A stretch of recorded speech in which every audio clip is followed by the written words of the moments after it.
Mesdames, Messieurs, merci et bienvenue sur votre chaîne de télévision, la télévision Futur Média. Rendez-vous respecté avec votre magazine Weekend Sport qui parle de l'actualité sportive chez nous et ailleurs avec les différentes disciplines. Et pour démarrer, nous parlons du championnat national de Ligue 1 qui va entamer cet après-midi sa 4e journée. Vous allez le voir donc sur ce tableau avec la complicité du réalisateur Vieux Diouf. Le programme donc de cette journée, cet après-midi déjà, à partir de 15h30 au stade Demba Diop de Dakar, l'Union sportive de Ouakam qui accueille le Teungueth FC. Et puis pour les autres rencontres, celle-là est prévue au stade Fodé Wade de Saly, le Diambar de Saly qui accueille l'équipe championne en titre. Il s'agit de l'Union sportive de Gorée, le leader AS Jaraaf, qui est en tête donc du classement, joue cet après-midi à partir de 17h30 contre l'équipe de Niambrou de Louga, très mal en point. Guédiawaye Football Club joue demain donc contre l'équipe de l'AS Douane, mal en point aussi. Le Casa Sport de Ziguinchor, qui a été laminé la fois dernière lors de la 3e journée par l'équipe de Niary Tally, va essayer de se relancer à domicile face au stade de Mbour. Demain aussi, Mbour Petite Côte accueille Génération Foot, le promu. Et puis la Linguère de Saint-Louis, sous les yeux en tout cas de son nouvel entraîneur, attendu aujourd'hui donc dans la capitale du Nord, va accueillir l'équipe de Niary Tally qui, je le rappelle, avait battu la fois dernière l'équipe du Casa Sport sur la marque de 4-0. Donc c'est très en forme que l'équipe de Niary Tally va rejoindre donc la capitale du Nord. Et bien, on va aussi voir le classement du championnat du Sénégal. Vous le voyez donc sur ces images. En tête du classement, il y a le Jaraaf de Dakar avec 7 points qui devance donc Teungueth FC. L'un des premiers, oui, Teungueth FC qui est à la 2e place, suivi de Niary Tally. 6e, Stade de Mbour et 4e avec 6 points. Donc Niary Tally qui est 3e. Vous le voyez donc au bas du tableau aussi, c'est serré avec la Linguère de Saint-Louis et l'AS Douane qui ont chacune donc ces formations 1 point. Donc cela veut dire que la bataille sera dure lors de cette 4e journée du championnat national de Ligue 1. Et justement, nous allons rester avec ce championnat sénégalais. Vous le savez, en début de semaine dernière, on a eu donc à jouer la 3e journée. Il faut noter cette lourde défaite de l'équipe de Niary Tally, plutôt du Casa Sport de Ziguinchor qui a été laminé par l'équipe de Niary Tally sur le score de 4-0. C'est l'un des faits marquants en tout cas de cette 3e journée de la Ligue 1 chez nous. Le compte rendu de la partie est signé Cheikh Tidiane Diaw.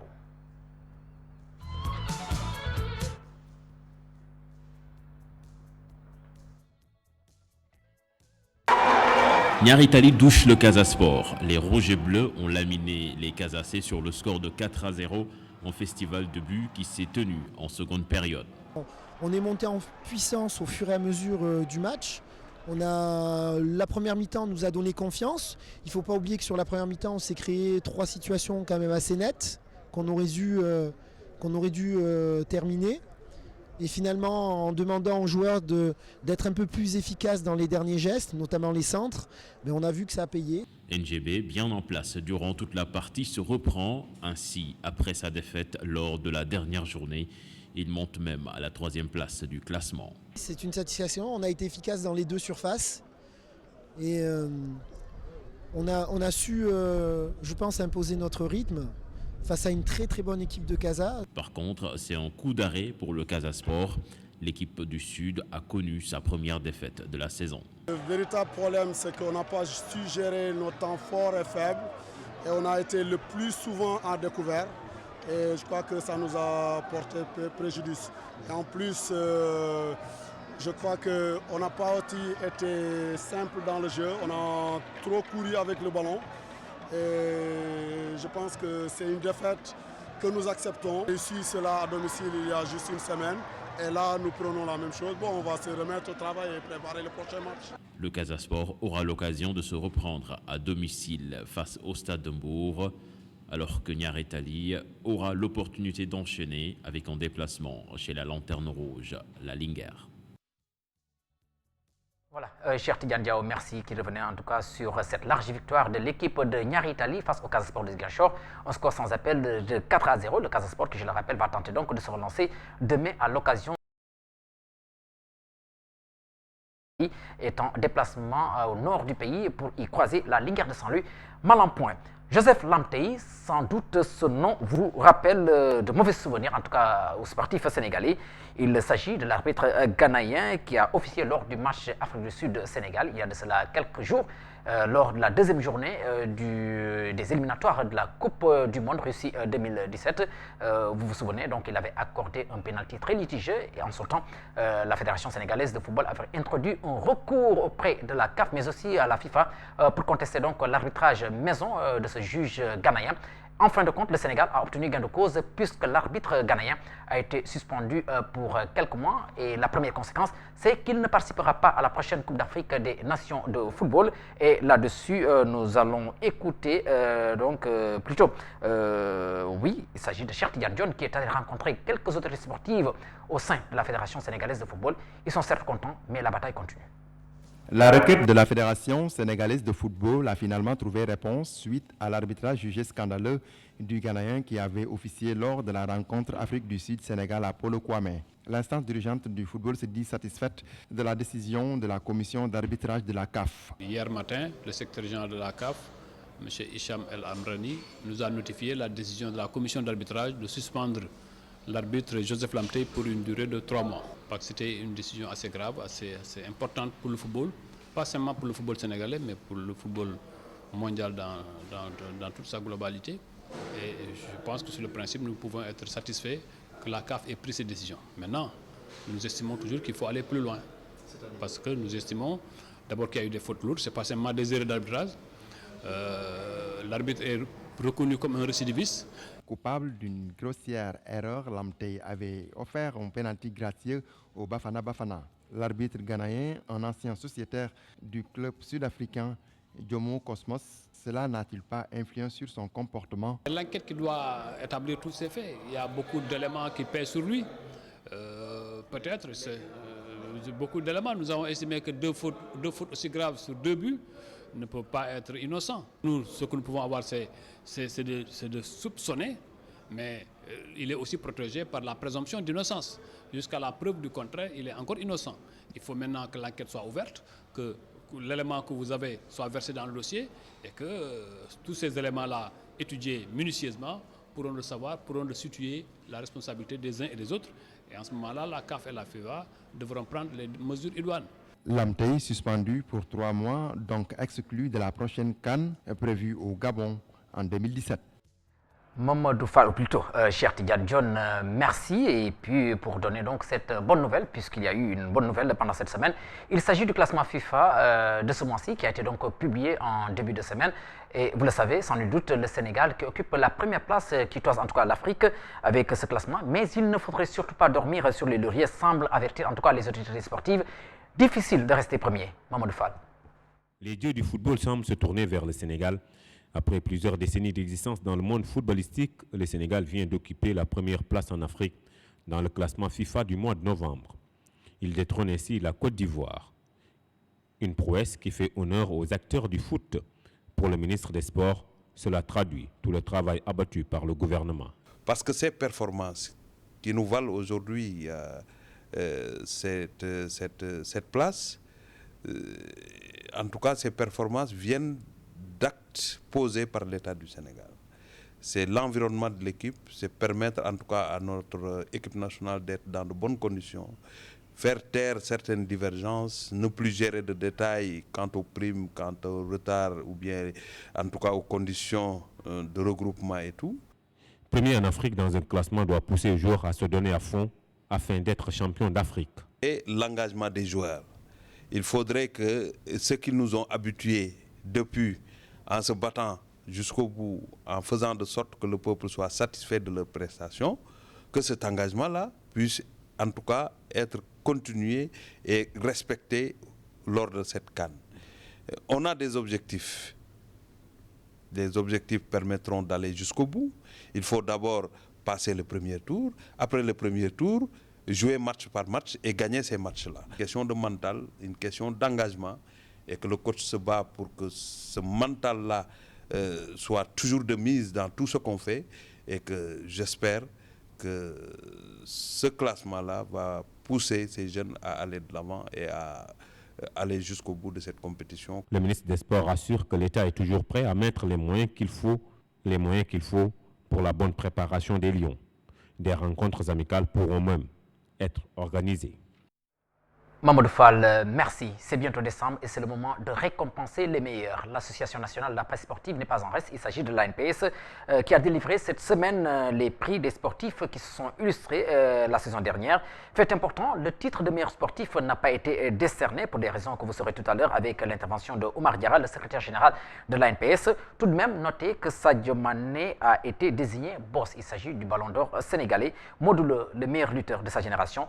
Oumar Diarra, le secrétaire général de l'Association nationale de la presse sportive, s'explique. Nous l'écoutons pour plus de détails. Dans ce vote, parce que si vous voyez par exemple, si Sadio Mané est passé avec 210 points, peut-être devant Khalidou Koulibaly qui n'a eu que 103 points et peut-être Cheikhou Kouyaté qui n'en a eu que 74, pour les autres, ça a été très serré. Par exemple, Modulo n'a remporté que de très près avec 153 points contre 152, le titre devant Regreg. Et c'est Lac de Guerre 2 qui a suivi peut-être avec 43 points.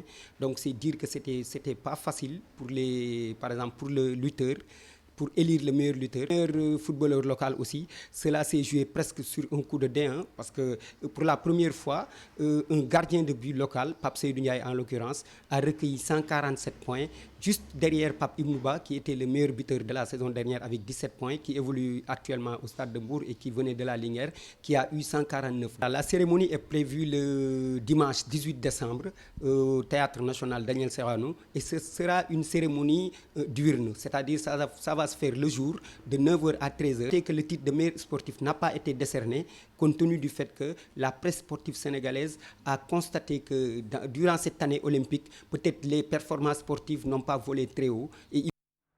À l'instant, le secrétaire général de l'Association nationale de la presse sportive, Oumar Diarra, qui revenait sur ces distinctions. Vous l'avez remarqué donc, le titre de meilleur sportif n'a pas été décerné du fait que les sportifs sénégalais ne se sont pas totalement illustrés donc, sur le continent.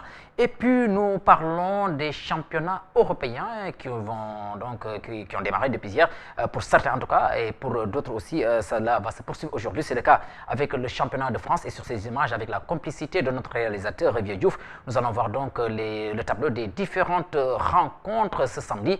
AS Monaco qui accueille l'Olympique de Marseille à partir de 16h10, donc c'est en heure GMT que vous voyez donc sur ces images quand Monaco est aussi prévu, tout comme Nantes-Lille.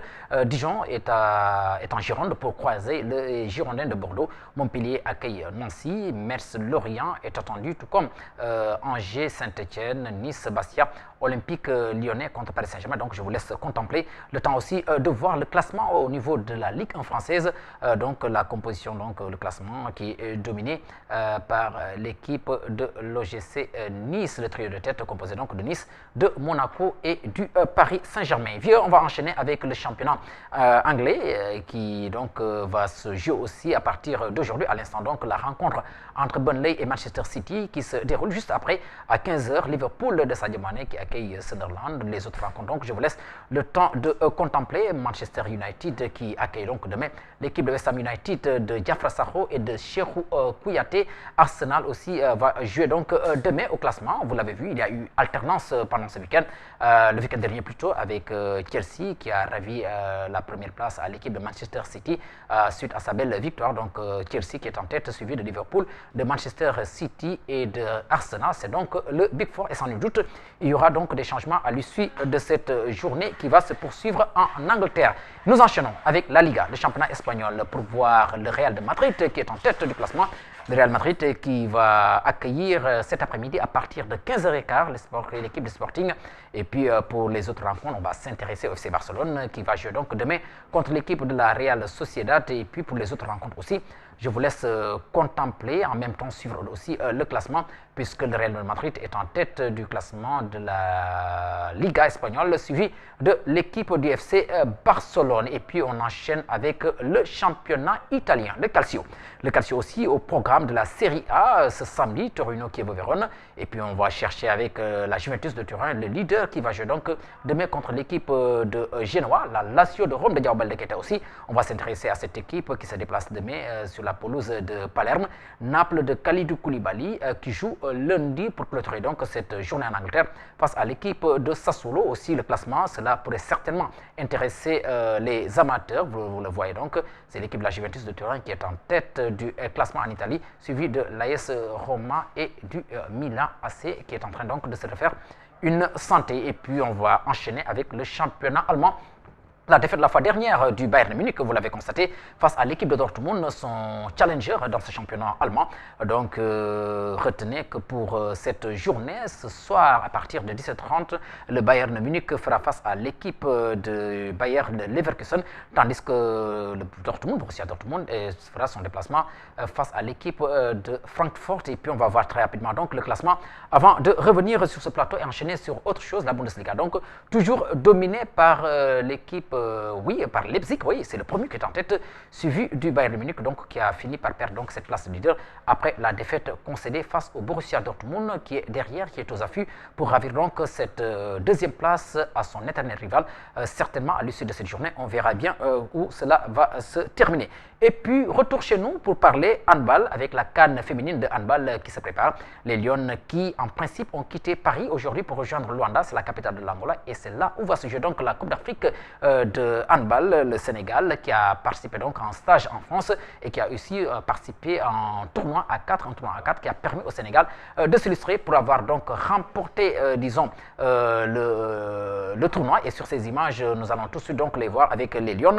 Retenez que le Sénégal a d'abord battu l'Algérie, puis l'équipe espoir de la France, mais aussi l'équipe de Stella, un club de deuxième division en France, donc le Sénégal qui s'est illustré et qui certainement sera à bloc, en tout cas pour essayer de réussir quelque chose puisqu'il y a de la place. Mais attention, des nations comme l'Angola, ce sont donc des nations à éviter, tout comme cela du Maghreb, notamment l'Égypte.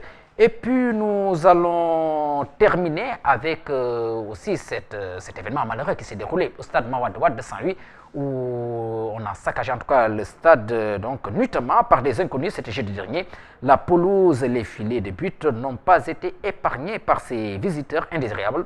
Amar Aou, le directeur du stade que vous allez écouter tout à l'heure, est très amer et compte déposer une plainte pour en tout cas trouver ceux-là qui ont posé cet acte. Nous l'écoutons pour plus de détails. 2 heures, 3 heures, ils savaient que rien ne s'était passé. Donc c'est tard dans la nuit en tout cas qu'ils sont venus et il y a eu des dégâts. Les dégâts survenus, c'est un peu les filets qu'ils ont découpés en 1000 morceaux. Ils ont versé de l'huile de vidange sur les poteaux de but et ils ont cassé des bouteilles dans les surfaces de réparation.